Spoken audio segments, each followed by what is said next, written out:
Hello and welcome everyone to Copy and Paste, the clean and family-friendly Reddit reading podcast.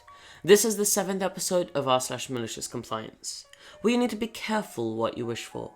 Don't forget, if you like this podcast, then it would be greatly appreciated for you to like and subscribe. Thank you for joining me. Okay, let's get started. Now the first post by Jersey Guy 45, but instead of an E it's a 3. It's in the description. This happened to me a few years ago. I was owed a significant sum of money by the company which handles my doctor's billing. She worked at a large healthcare system which outsourced billing to this company. For months and months, I tried via email and phone to get the money back, but each contact I was treated rudely or ignored. They would either say they are still working on it or would act like I had never requested the money in the first place and need to start the process over. It was maddening. One day, after receiving another rude email from this company, I decided to leave a Yelp review on my doctor's page. I essentially said that while the doctor and her staff were helpful and professional, the billing company they used was atrocious and made the entire experience just not worth it. Lo and behold, the very next day I got a call from the CEO of the billing company. He asks what the problem is, and I explain. He says, okay, I'll make sure the money gets sent ASAP.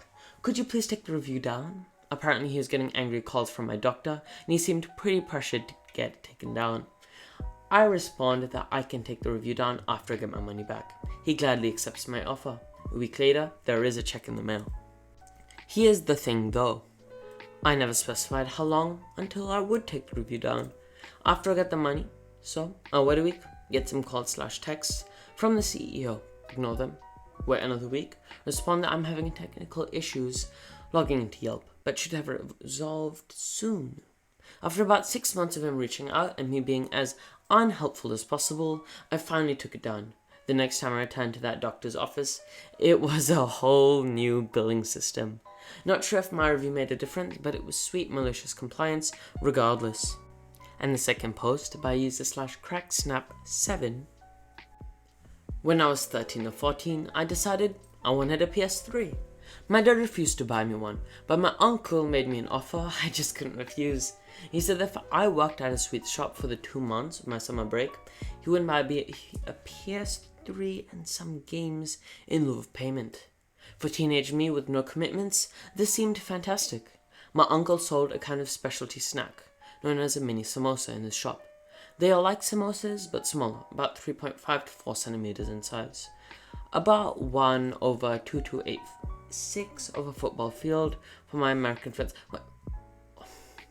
1/2286th of a football field for my American friends.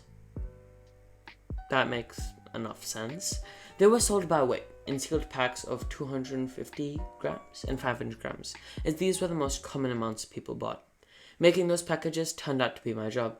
You see, sometime between now and when my uncle started his business, he realized that 250 grams was roughly the weight of 28 mini samosas, and thus 56 were 500 grams. So instead of weighing each pack, I was told to just pack by counting individual items, which was easier and saved time. We also sold them individually for people who wanted larger, smaller, or unusual amounts.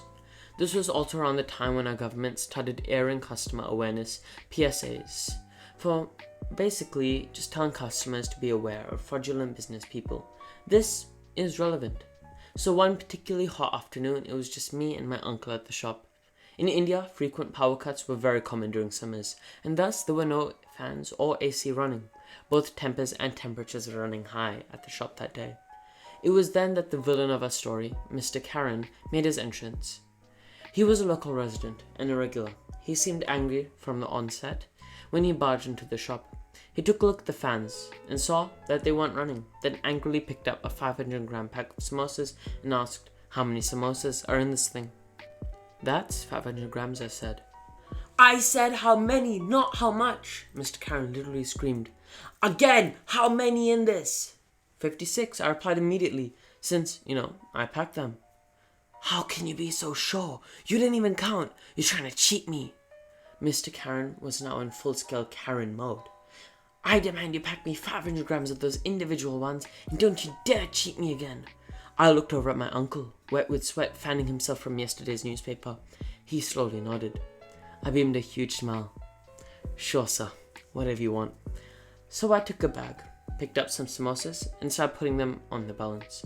I kept counting samosas as I put them in until they were a little over 500 grams. Then I removed the last samosa, and the weight fell below 500. Now, keeping eye contact with Mr. Karen, I crushed the samosa and started putting its powdery remains in the bag until it was exactly 500 grams. But wait, there's more. Mr. Karen apparently didn't seem to mind powdered samosa, but instead asks smugly, "So, how many samosas now?" 48, I claimed triumphantly. You see, sometime in the past, my uncle's old chef retired, and the new chef made samosas with a little bit more filling in them. They looked the same size on the outside and only weighed a couple grams more each. And since he made them in bulk and also sold to other shops in the area, the price wasn't too much of an issue, so my uncle let it slide. But those couple grams added up on mass orders, and that is what Mr. Karen found out the hard way. He looked sheepishly at the pre-packed samosas and then at his own package and asked if he could buy the former instead. "No, my nephew made a package specially for you, at your own request. So that is what you have to buy," my uncle finally spoke. Mr. Karen silently took his pack, paid, and left. He was a lot more respectful during his subsequent visits.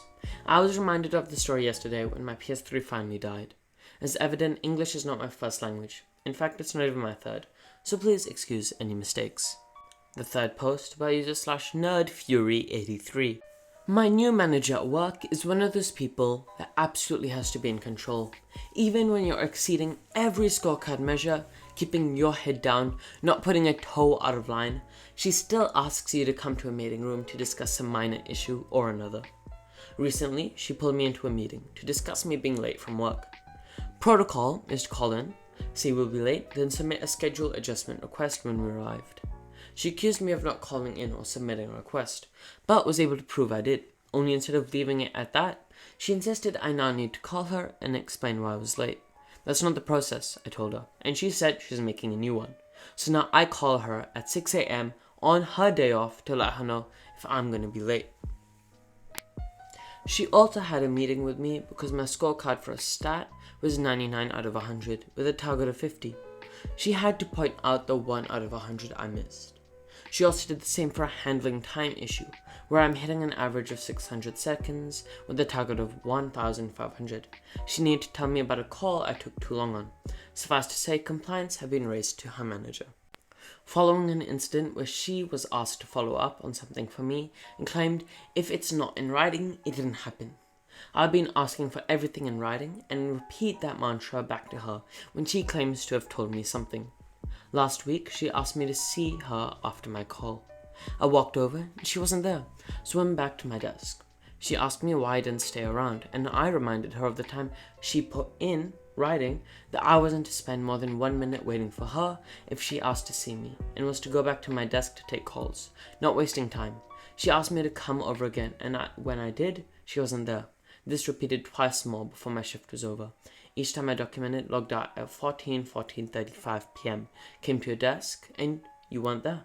Spent 45 seconds waited, returned to the desk, and took another call at 14:38 p.m. in chat. She messages me to ask what time I finish. I tell her it was 2 minutes prior, and she says we can catch up now. I tell her that my shift, if over, and asked if she'll approve an overtime pay for an out-of-hours meeting.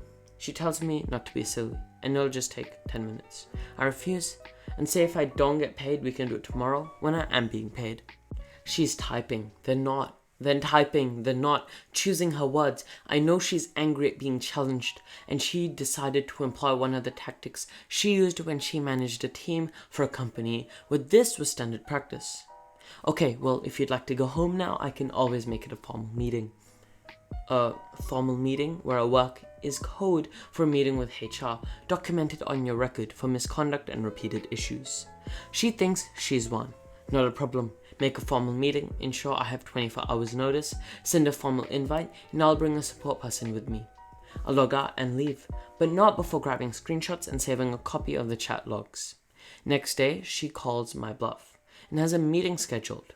I send it to my union rep, and she comes in on the day. HR sits down with us and opens with, "So we're here today to discuss some concerns. Your team leader asked you to attend an off-the-cuff catch-up 3 times, and for some reason you refused? I quickly clarify what actually happened. My manager claims otherwise, and I repeat her mantra. If it's not in writing, it didn't happen. Then I supply receipts, her demands to put things in writing, her chat, my timestamps, my call log, and her message to me afterwards. My union rep stares at the two of them with a small smile and asks, "So do you maintain the position that employees should attend meetings unpaid, and that misconduct investigations are a good of a use as resources if they refuse?" HR said there may have been a miscommunication and that I could return to my work. I have it put in writing that I'm not accused of any misconduct and have been cleared of any false accusations, with nothing documented on my staff file. Yesterday, my team was advised that our team leader has decided to pursue opportunities outside of the company, and we were getting a new manager. Unfortunately, that was it for today. If you enjoyed this podcast, I'd greatly appreciate if you to like and subscribe. To listen to this podcast on YouTube, Spotify, Apple Podcasts, Google Podcasts, or many more platforms, or to visit my socials, click the link in the description, and please feel free to send me an audio message or leave a comment. It's been a pleasure. Goodbye.